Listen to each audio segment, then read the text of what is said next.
آج کے جمعۃ المبارک کا جو عنوان بیان کرنا ہے وہ ہے زکوٰۃ کے بارے میں۔ اللہ رب العزت نے قرآن کریم فرقان حمید کے اندر ارشاد فرمایا،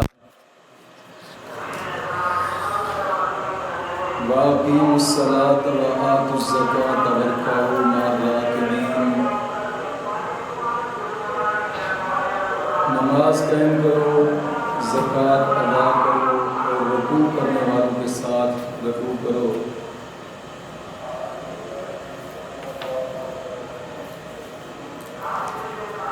حضرات اہل سنت زکوٰۃ اسلام کے اندر ایک اہم فریضہ ہے۔ اسلام کی بنیاد میں سے نماز کے بعد تیسرے نمبر پر جو بنیاد ہے وہ زکوٰۃ ہے۔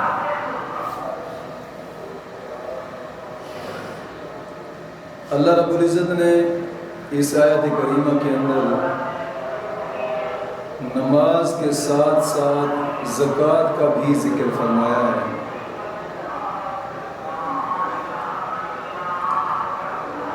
یعنی کہ جس طرح مسلمانوں پر نماز فرض ہے اسی طرح زکوٰۃ بھی فرض ہے۔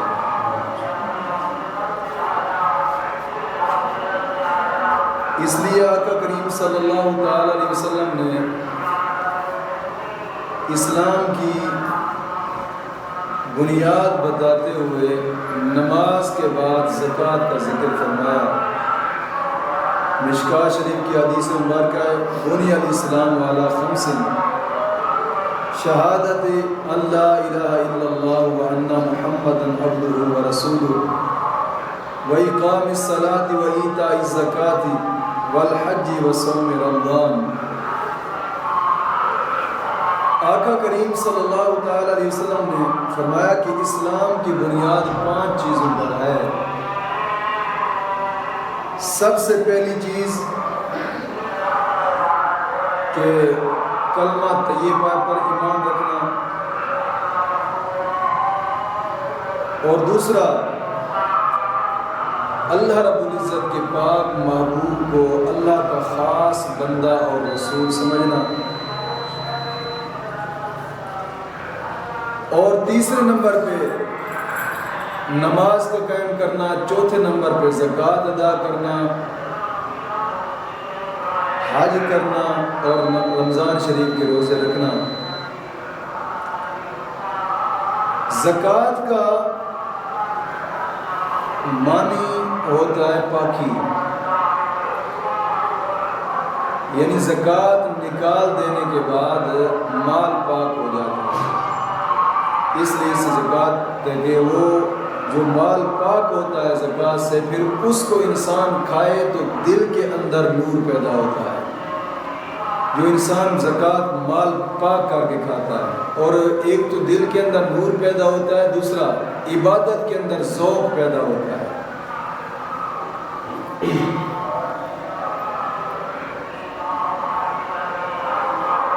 اور تیسری بات یہ ہے کہ جس مال سے زکوٰۃ نکالی جائے وہ چور کی نظر سے محفوظ رہتا ہے، ڈاکوؤں کی نظروں سے محفوظ رہتا ہے۔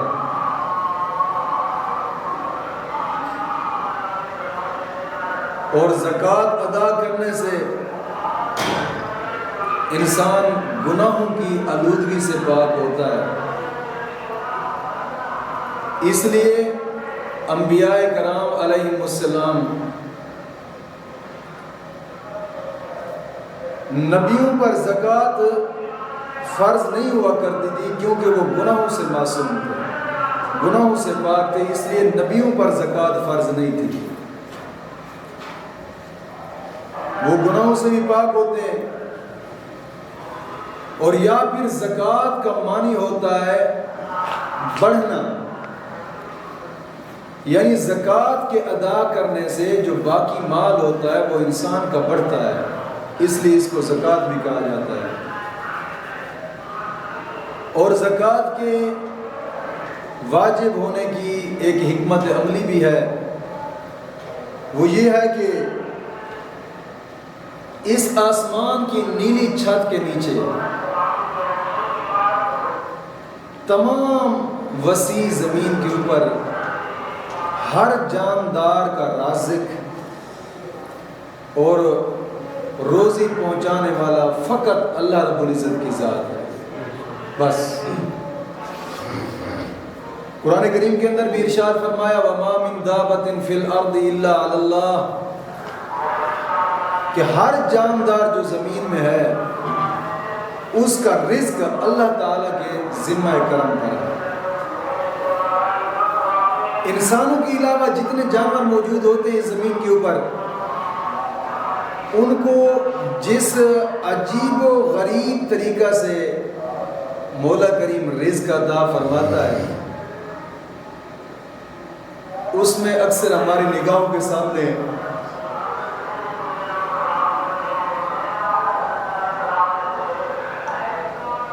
اکثر وہ جانور ہماری نگاہوں کے سامنے ہوتے ہیں۔ رہے انسان تو سوائے انسانوں سے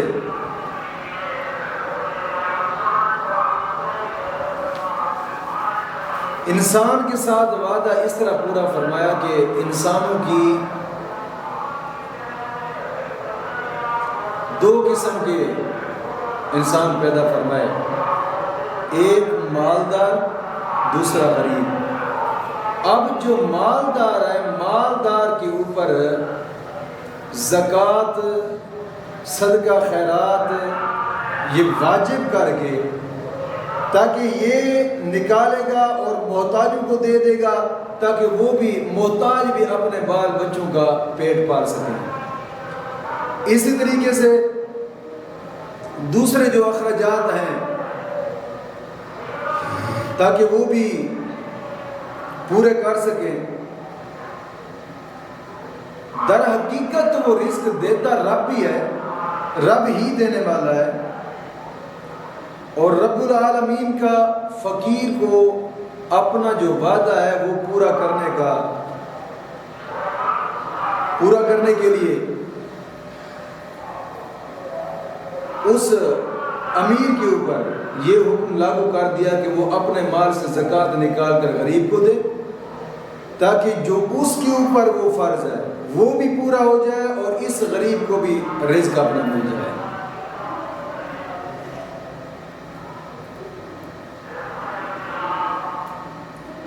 ویسے زکوٰۃ ادا کرنے سے فائدے بہت زیادہ ہوتے ہیں، بہت زیادہ فائدے۔ ایک تو غریب رشتہ داروں کی، مسکینوں کی، یتیموں کی امداد ہو جاتی ہے، وہ آسانی سے اپنا پیٹ پال سکتے ہیں، اور دوسرا دینے والے کو اس زکوٰۃ کے علاوہ صلہ رحمی کا ثواب بھی ساتھ مل جاتا ہے۔ زکوٰۃ کا بھی ثواب ملتا ہے اور صلہ رحمی کا بھی ثواب مل جاتا ہے۔ اور دوسری بات یہ ہے کہ اس قوم کے اندر جو مانگنے کی رسوائی ہوتی ہے نہ مانگنے سے، وہ قوم اس رسوائی سے بھی بچ جاتی ہے۔ اور اس رسوائی سے بچ جانا تو ایک قبیلے کے جو بڑا آدمی ہوتا ہے اس کی عزت آبرو محفوظ رہتی ہے، کہ لوگ یہ نہیں کہتے کہ یار اس قبیلے کا آدمی ہے جو مانگ رہا تھا۔ مانگنے سے ایک تو وہ رسوائی ختم ہو جاتی ہے، اور دوسرا انسان کے لیے اس سے دگنا اجر اس کو مل جاتا ہے۔ اللہ رب العزت قرآن کریم میں فرماتا ہے نا، مثل الذین ينفقون اموالهم فی سبیل اللہ کمثل حبۃ انبتت سبع سنابل فی کل سنبلۃ مئۃ حبۃ واللہ یضاعف لمن یشاء واللہ واسع علیم۔ اللہ فرماتا ہے کہ ان کی مثال جو اپنے مال کو اللہ کی راہ میں خرچ کرتے ہیں اس دانہ کی طرح ہے جس نے اگئی 7 بالیں اور ہر بالی میں 100 دانے اگائے، اور اللہ رب العزت اس کو زیادہ بڑھانے والا ہے جس کے لیے چاہے، اور اللہ وسعت والا اور علم والا ہے۔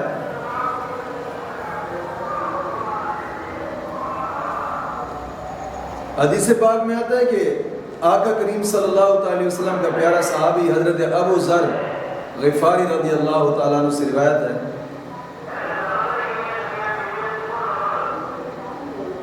حضرت ابو ذر غفاری رضی اللہ تعالیٰ عنہ نے آقا کریم صلی اللہ تعالی وسلم کی بارگاہ کے اندر عرض کی، یا رسول اللہ صدقہ کے متعلق فرماؤ۔ حضور نے فرمایا کہ وہ دگنا ہوتا ہے اور اللہ کے پاس زیادتی ہے، یعنی صدقہ جو انسان اپنے مال سے دیتا ہے، ایک تو سخاوت سے رزق بڑھتا ہے، دوسرا اللہ کے ہاں اس کی زیادتی ہوتی رہتی ہے، وہ ہمیشہ زیادہ ہی ہوتا رہتا ہے، کبھی کم نہیں ہوتا۔ اور حضور کا فرمان مبارک ہے کہ من ادى زکات مالی فقد ذهب عنه شره۔ آقا کریم صلی اللہ علیہ وسلم نے فرمایا کہ جو شخص اپنے مال کی زکات ادا کرتا ہے، بے شک اس سے اس کا شر دفع ہو جاتا ہے، یعنی جس مال سے اس نے زکات دے دی ہے وہ مال کبھی شر کے راستے پہ اس کا خرچ نہیں ہو سکتا، کبھی بھی۔ جب بھی خرچ ہوگا تو نیکی کے راستے پہ خرچ ہوگا۔ جس مال سے زکات ادا نہیں کریں گے، معلوم ہوتا ہے حدیث پاک کی روح سے کہ وہ مال ہمیشہ شر کے راستے پہ خرچ ہوگا۔ کبھی تو عدالتوں کی جناب علی کچہریاں، عدالتوں کے چکر اسی مال سے لگنے، کبھی کسی کو رشوت دینی اسی مال سے، اور جناب علی بیماریاں، مصیبتیں، وہ مال اسی راستے پہ ہی لگتا رہتا ہے۔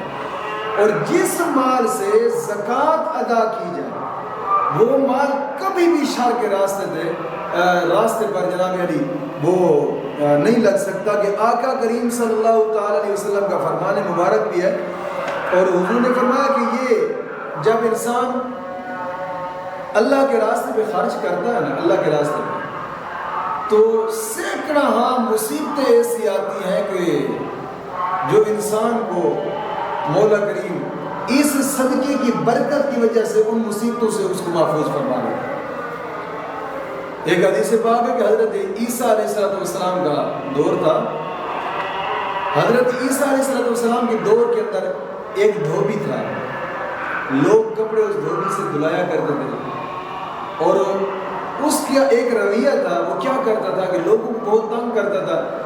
تنگ ایسے کرتا تھا واللہ عالم، آپ وہ ذہنی توازن کی وجہ سے ایسے کرتا تھا یا پھر جان بوجھ کر لوگوں کو تکلیف دیتا تھا، تو معاملہ ایسا ضرور تھا کہ جناب علی وہ پریشان اس حال کے اندر ہوا۔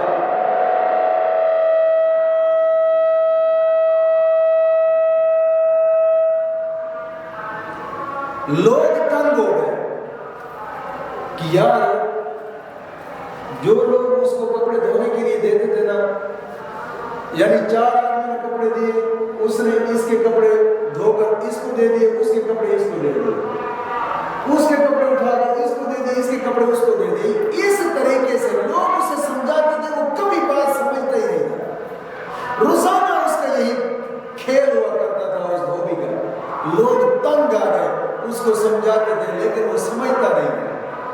لوگ تنگ آ گئے، تنگ آ کر حضرت عیسیٰ علیہ السلام کی بارگاہ میں گئے کہ یا نبی اللہ، ہم تو اس آدمی سے تنگ آ گئے، اس کو سمجھا تھک گئے، ماض اس کے ذہن میں بات ہماری بیٹھتی نہیں ہے، روزانہ ہمارے کپڑے تبدیل کر دیتا ہے، ہم اس کو کپڑے دے دیتے ہیں، یہ دھو کر اگلے کو دے دیتا ہے، اس کے کپڑے دھو کر ہمیں دے دیتا ہے، کپڑے روزانہ کی بنا پہ تبدیل ہو جاتے ہیں، ہم تو تنگ ہو گئے۔ جب لوگ اکٹھے ہو کر گئے حضرت عیسیٰ علیہ السلام کی بارگاہ کے اندر، پیغمبر تھے حضرت عیسیٰ علیہ السلام،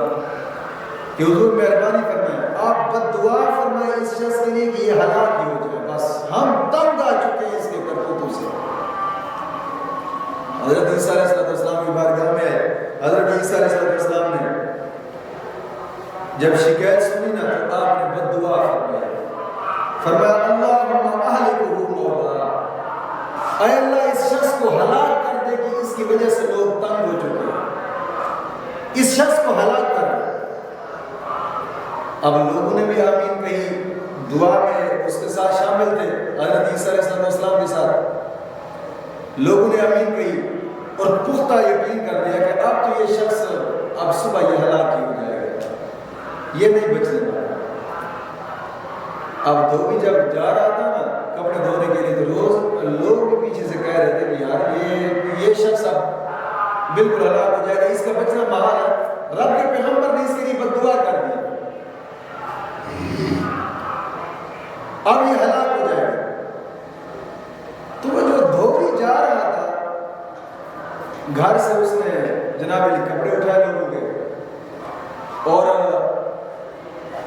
کھانے کے لیے روٹیاں بھی اٹھائی گھر سے کہ ہو سکتا ہے میں لیٹ ہو جاؤں گا، ظاہری بات ہے جاؤں گا گھاٹ کے اوپر کپڑے دھونے کے لیے، دوپہر کے وقت نہیں آ سکوں گا، یہ اس کا طریقہ کار تھا۔ روٹیاں گھر سے لے کر گیا، ایک ٹیفن کے اندر بند کر کے، جس طرح کہ آپ لوگ دور جاتے ہیں تو روٹیاں لے جاتے ہیں۔ جب جناب علی روٹیاں لے کر جا رہا تھا تو راستے کے اندر ایک فقیر ملا، اس نے کہا کہ یہ روٹیاں مجھے اللہ کے نام پہ دے دو۔ اس نے ایک روٹی نکال کر فقیر کو دے دی۔ فقیر کے منہ سے دعا نکلی کہ اللہ تجھے آسمانی بلاؤں سے محفوظ فرمائے۔ دھوبی کو یہ دعا بڑی پسند ہے، اس نے دوسری روٹی دی، وہ بھی اٹھا کر اسے دے دی۔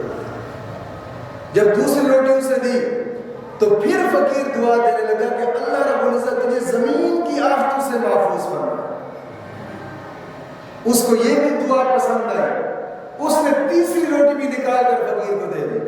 فقیر کہنے لگا کہ اللہ تجھے گناہوں سے توبہ کی توفیق عطا فرمائے۔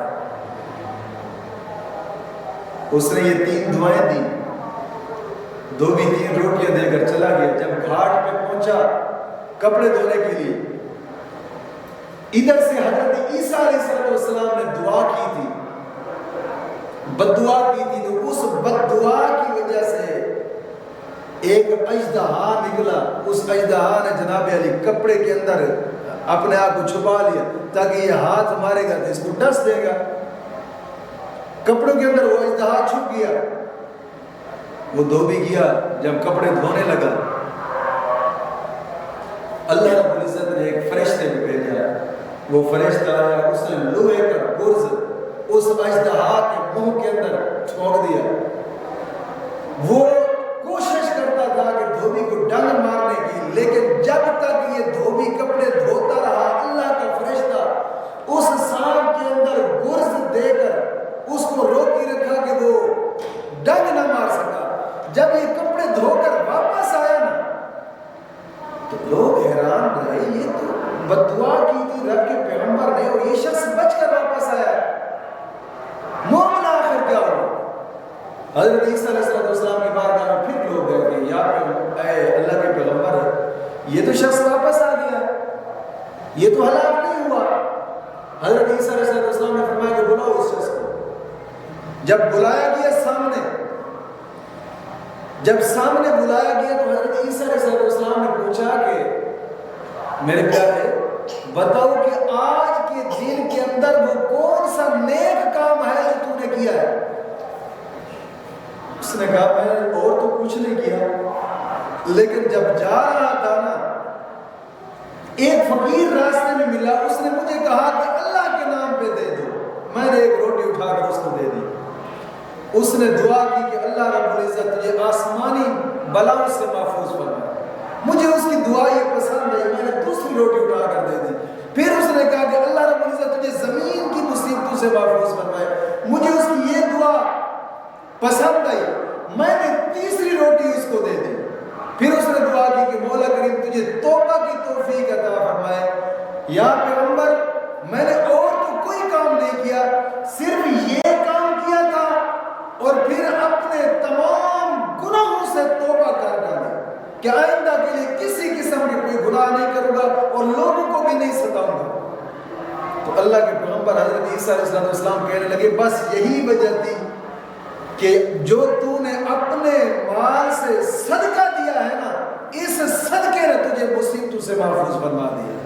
اور اللہ رب العزت نے پھر وہی نازل فرمائی، فرمایا میرے پیارے پیغمبر آپ کی دعا ضرور قبول ہوئی تھی، لیکن جو اس نے میرے راستے پہ صدقہ کیا تھا نا، اس صدقے نے اس کو تمام مصیبتوں سے محفوظ فرما دیا۔ اس صدقے نے کہ جو انسان اپنے مال سے زکوٰۃ نکالتا ہے، صدقہ نکالتا ہے، عشر نکالتا ہے، تمام صدقات، ان صدقات میں سے کوئی بھی صدقہ نکالتا ہے، مولا کریم اس صدقے کے صدقے کرم نوازیاں فرما دیتا ہے، دنیا کائنات کی تکلیفوں سے اس انسان کو محفوظ فرما دیتا ہے۔ یہ زکوٰۃ انسان کو اپنے مال، کیوں ہم مال ویسے بھی کھاتے ہیں، اب گندم آئے گی گندم رکھ دیں گے، پورا سال کھاتے نہیں رہیں گے، یا منجیاں آتی ہیں پورا سال کھاتے رہتے گھر میں رکھ کر۔ اگر اسی گندم سے، اسی فصل سے ہم زکوٰۃ نکال لیں، مال پاک ہو گیا۔ اللہ رب العزت نے فرمایا کہ تم مال کو پاک کر کے کھاؤ۔ کیوں حرام کھانے کی ہمیں عادت بنی ہے؟ جب مال پاک کر کے کھائیں گے، وہی مال کھانے سے، حضور کا فرمان مبارک ہے جس مال سے زکوٰۃ نکالی جائے وہ مال پاک ہوتا ہے۔ انسان جو وہ مال کھاتا ہے، اس مال کے کھانے سے اللہ رب العزت اس کے دل کے اندر نور پیدا فرماتا ہے اور نیکیوں کی طرف جناب اس کے دل کو رغبت دلاتا ہے، نیکیاں انسان کرتا ہی کرتا ہے۔ کھانا تو ہم نے ویسے کہ اگر اس مال کو حلال کر کے کھایا جائے تو زیادہ بہتر ہے، کھاتا تو ہر کوئی ہے، لیکن زکوٰۃ دیتے ہیں، صدقات، زکوٰۃ، یہ انسان کو دکھ تکلیفوں سے بچاتے ہیں، مصیبتوں سے بچاتے ہیں۔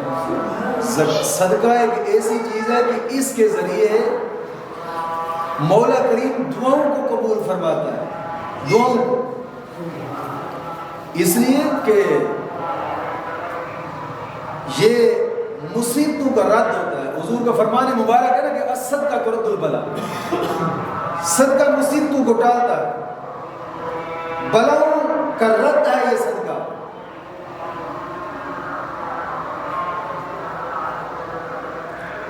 منصور بن عمار رحمۃ اللہ تعالی علیہ ایک رب کے ولی گزرے، ایک مجلس کے اندر آپ بیان فرما رہے تھے، بیان فرماتے ہوئے ایک فقیر ادھر سے آیا اور اس نے کہا کہ یار مجھے اللہ کے نام پہ دے دو، اللہ کے نام پہ دو۔ تو منصور بن عمار نے بھرے مجلس کے اندر اعلان کیا کہ یار جو شخص اس کو 4 درہم دے گا میں اس کے لیے 4 دعائیں کروں گا۔ اللہ کے ولی تھے، میں اس کے لیے 4 دعائیں کروں گا۔ ایک غلام بیٹھا تھا، غلام ایک یہودی کا غلام تھا، جس کا غلام تھا اس کا آقا یہودی تھا، اسلام والا مسلمان بھی نہیں تھا۔ اس غلام نے کہا کہ 4 درہم میں دیتا ہوں، آپ میرے لیے 4 دعائیں فرمائیں۔ پہلی دعا یہ کریں کہ میں غلام ہوں، اللہ رب العزت مجھے آزادی عطا فرمائے، اور دوسری دعا یہ کرنا کہ میں فقیر ہوں، اللہ رب العزت مجھے غنی کر دے۔ تیسری دعا یہ کریں کہ میرا جو مالک ہے یہ یہودی ہے، اللہ رب العزت اس کو اسلام کی دولت عطا فرمائے۔ اور چوتھی دعا یہ کرے کہ اللہ رب العزت مجھے اور میرے مالک کی مغفرت فرمائے۔ حضرت منصور بن عمار رحمۃ اللہ تعالیٰ نے 4 دعائیں فرمائی۔ جب 4 دعائیں فرما لی، یہ غلام واپس آیا اپنے مالک کے پاس، جو یہودی تھا۔ اس نے کہا خیریت ہے، اتنی دیر لگا کر کہاں گئے؟ اس نے کہا میں نے سنا ہے کہ عمار منصور بن عمار رحمۃ اللہ تعالیٰ علیہ کا واعظ تھا، بیان تھا، میں اس کا بیان سننے کے لیے گیا تھا، اور وہاں بیان کے اندر ایک فقیر آیا، اس نے کہا کہ ہے کوئی اللہ کے راستے پہ دینے والا؟ اور منصور بن عمار رحمۃ اللہ تعالیٰ نے فرمایا کہ جو اللہ کے نام پہ اس کو 4 درہم دے گا میں اس کے لیے 4 دعائیں کروں گا۔ میں نے 4 درہم دے دیے اور انہوں نے میرے لیے 4 دعائیں کی. وہ جو مالک تھا نا یہودی، وہ پوچھنے لگا کہ کون کون سی آپ نے دعائیں کروائی ہیں؟ غلام کہنے لگا کہ میں نے پہلی دعا یہ کرائی ہے کہ میں غلام ہوں، اللہ رب العزت مجھے آزادی عطا فرمائے. تو یہودی مالک کہنے لگا کہ جا تجھے ہم نے آزاد کر دیا. اور دوسری دعا اس نے کہا کون سی کرے؟ کہا کہ دوسری دعا میں نے یہ کرائی کہ میں فقیر ہوں، اللہ مجھے غنی کر دے.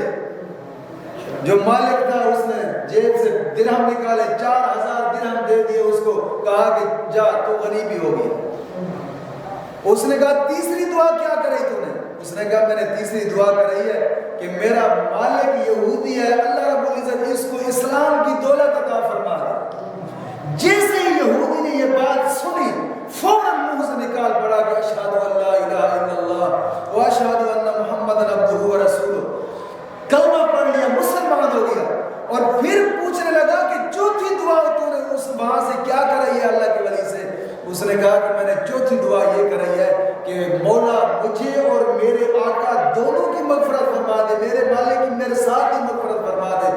وہ یہودی جو مالک تھا اس کا اب مسلمان ہو چکا تھا.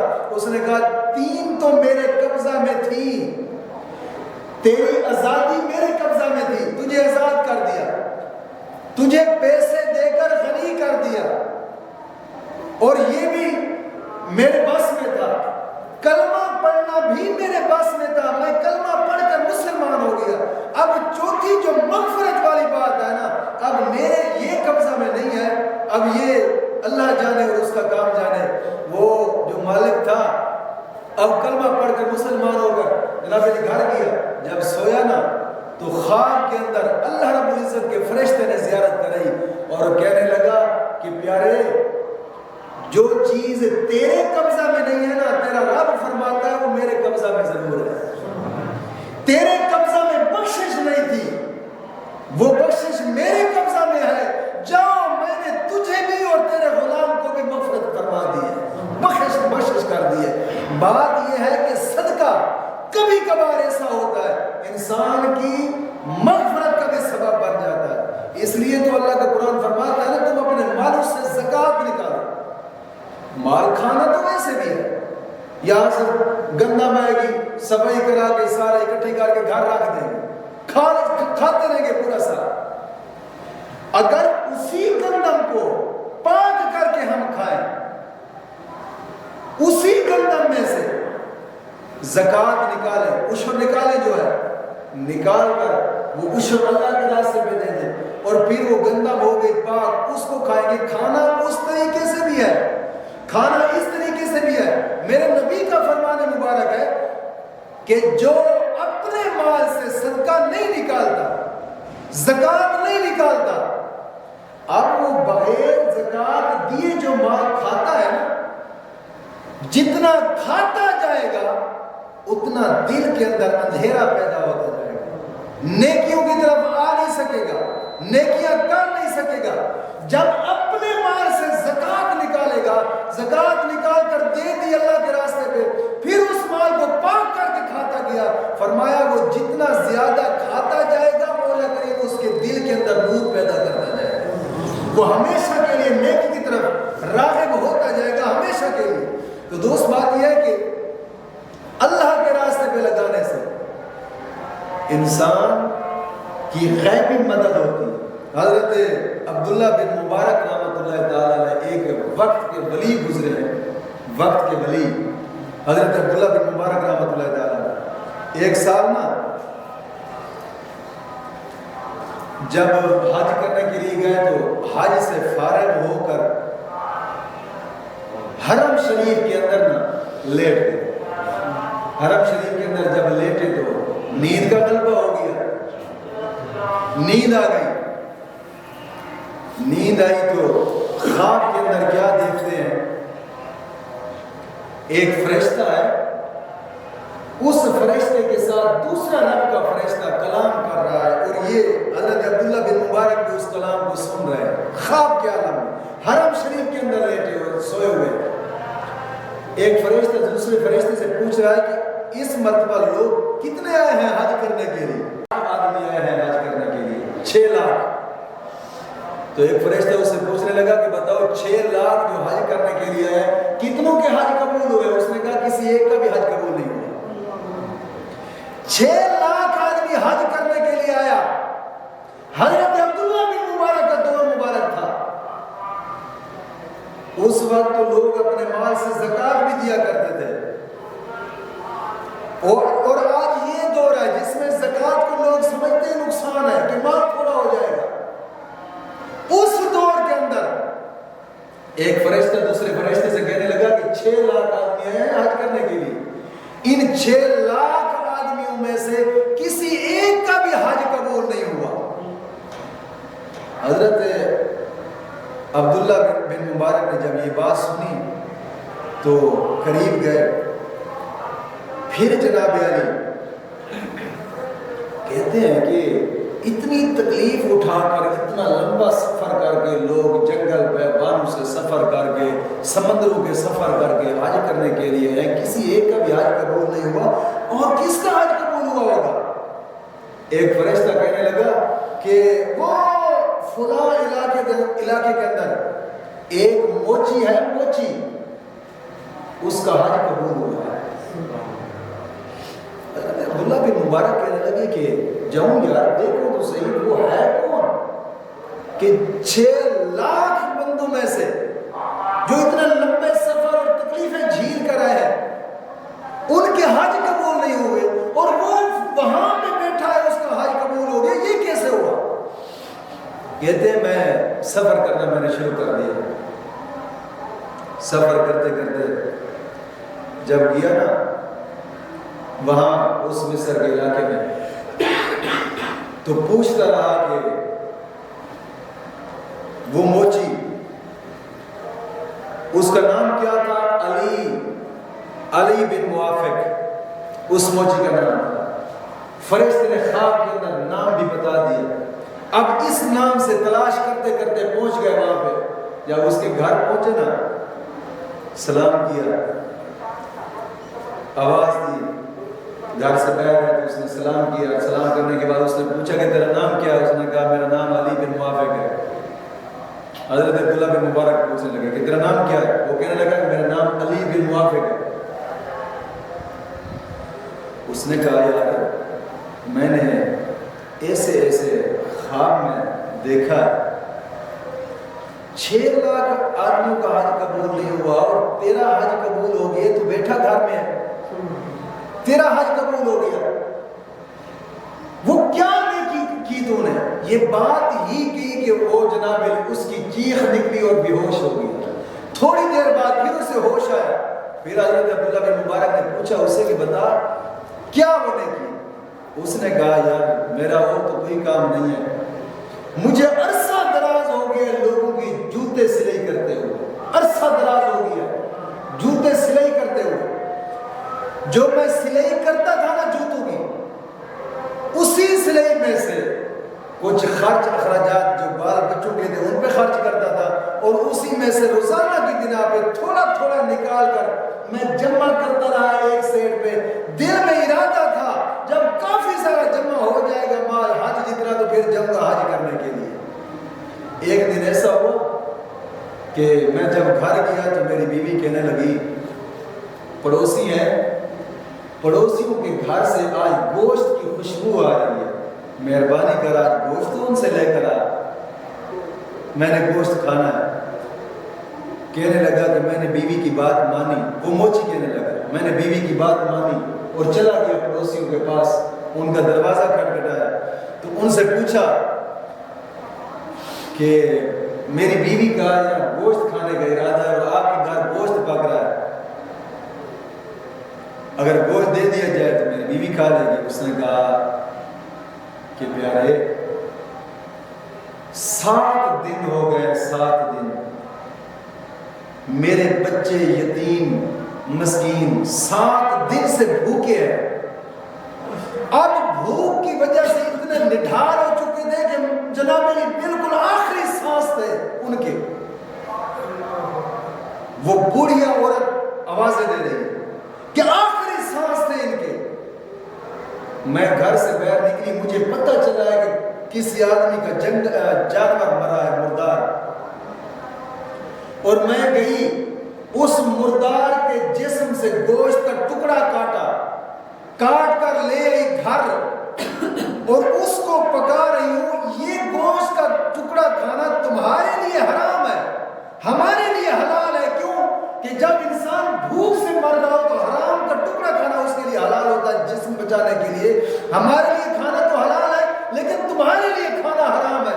جب یہ بات سنی نا یار، یتیموں کے ساتھ ایسا حال، فوراً گھر گیا، جا کر پوری زندگی کی جو جمع پوری تھی نا اٹھائی، کہتے ہیں چھوڑو حج کو یار، یہ اللہ کی مخلوق ہے، وہ اللہ کا گھر ہے، وہاں بھی اس کے راستے پہ لگانا تھا، یہاں بھی اسی کے راستے پہ لگانا ہے، سارے کا سارا مال اٹھا کر اللہ کے راستے پہ جگ گیا، ان کو دے دیا، کہا کہ میں یہ اس رب کی محبت کے لیے آپ کو دے رہا ہوں، آپ اپنے بال بچوں پہ خرچ کر دیں۔ کہتے ہیں بس میں نے اتنا کام کیا ہے، جو حج کے لیے جمع پونجی تھی نا وہ میں نے اللہ کے راستے پہ ان غریب و یتیموں کو دے دیا، دے کر واپس آیا ہوں۔ بس ہو سکتا ہے جب آپ نے یہ بات سنی نا عبداللہ بن مبارک نے فرمایا بس یار، جہاں 6 لاکھ آدمی کا حج قبول نہیں ہوا وہاں موچی کا حج قبول ہو رہا ہے۔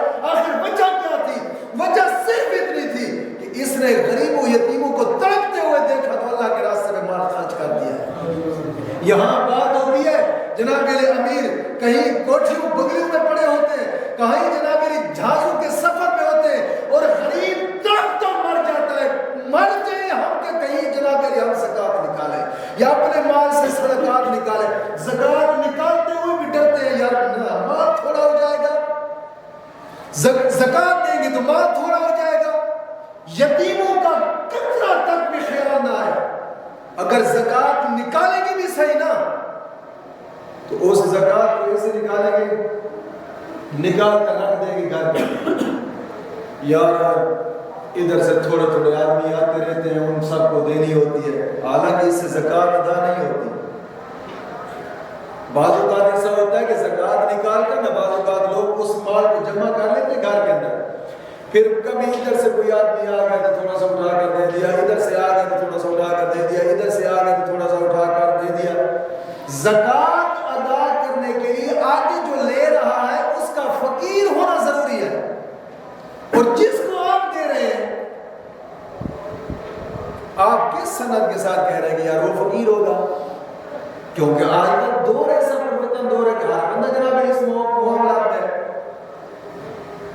اور جب ایسے موقع آ جاتے ہیں جب انسان اپنے مال سے زکات نکالتا ہے، صدقہ نکالتا ہے، خیرات نکالتا ہے، اللہ کے راستے پہ خرچ کر دیتا ہے، زمین کے کسی کونے پہ بھی ہو، جو مراد دل میں ہوتی ہے مولا کریم اسی مراد کو قبول فرما دیتا ہے۔ اب دیکھیں نا وہ موچی کہاں تھا، حج کرنے والے کہاں تھے، جو تکلیفیں جھیل کر اس کے گھر میں گئے، حج ان کا قبول نہ ہوا، اور جو بیٹھا اپنے گھر میں صرف اللہ کے راستے پہ یتیموں کو دے دیا تھا، اس کو وہی بیٹھے ہوئے اللہ نے مقبول حج کا ثواب عطا فرما دیا۔ تو دوستوں بات کرنے کا مقصد یہ ہوتا ہے اپنے مال سے زکات، صدقات، خیرات انسان کو وقت کے اوپر نکالنا اشد ضروری ہوتا ہے۔ جو بھی